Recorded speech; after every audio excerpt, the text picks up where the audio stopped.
সুজলা সুফলা শস্য শ্যামলা আমাদেরই এই বাংলাদেশ।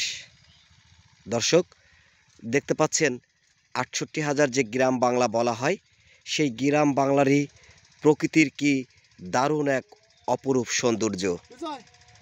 আমরা ঠিক এই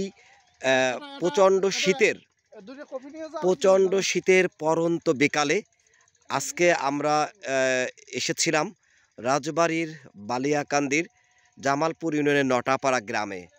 আমরা এখানকার যে কৃষক রয়েছেন সেই সকল কৃষকের কথা আমরা জানছিলাম এবং জানাচ্ছিলাম আমাদের সাথে যারা ছিলেন বার্তা 24-এর সাথে, তাদেরকে আমরা আসলে জানিয়েছিলাম যে এই ফুলকপির যে দাম ধস সেটি নিয়ে আমরা একটি রিপোর্ট করার জন্য এসেছিলাম। তো এখানে আসার পর সত্যি দারুণভাবে আমরা মুগ্ধ হয়ে গেলাম যে মাঠের পর মাঠ, ক্ষেতের চারপাশ দিয়ে কি চমৎকার করে সরিষার ফুল ফুটে আছে। এখন আসরের আজান হচ্ছে, দূর থেকে ভেসে আসছে মুয়াজ্জিনের কণ্ঠে কি সুমধুর আজান।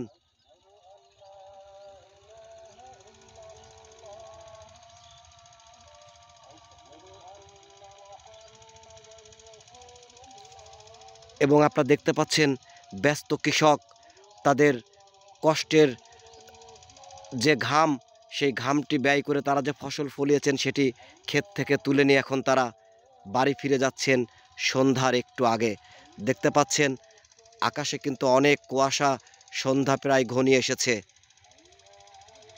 এরই মাঝে আমাদের এই প্রকৃতির মাঠ কি চমৎকার করে সৃষ্টিকর্তা সাজিয়েছেন এই পৃথিবীকে। সত্যি মহান সৃষ্টিকর্তার এই অপূর্ব সৃষ্টির কোনো তুলনা চলে না। আমরা শুধুমাত্র কোনো রকম একটু অনুধাবন করতে পারি, কিন্তু আমরা আসলে যে মানুষ, আমরা সৃষ্টিকর্তার প্রতি সেই কৃতজ্ঞতা বোধ পর্যন্ত আমরা করি না। সত্যি আমরা বড় গুনাহগার মানুষ হয়েছি। দর্শক, দেখতে পাচ্ছেন সরিষার হলুদ ফুলে কি চমৎকারভাবে এই মাঠটি সেজে আছে, দারুণভাবে।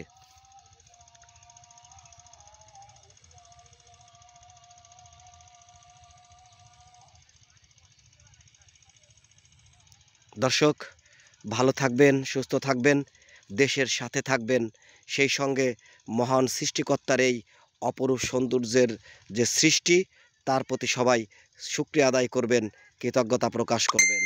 সবাই ভালো থাকবেন, সুস্থ থাকবেন, এই প্রত্যাশা রইল।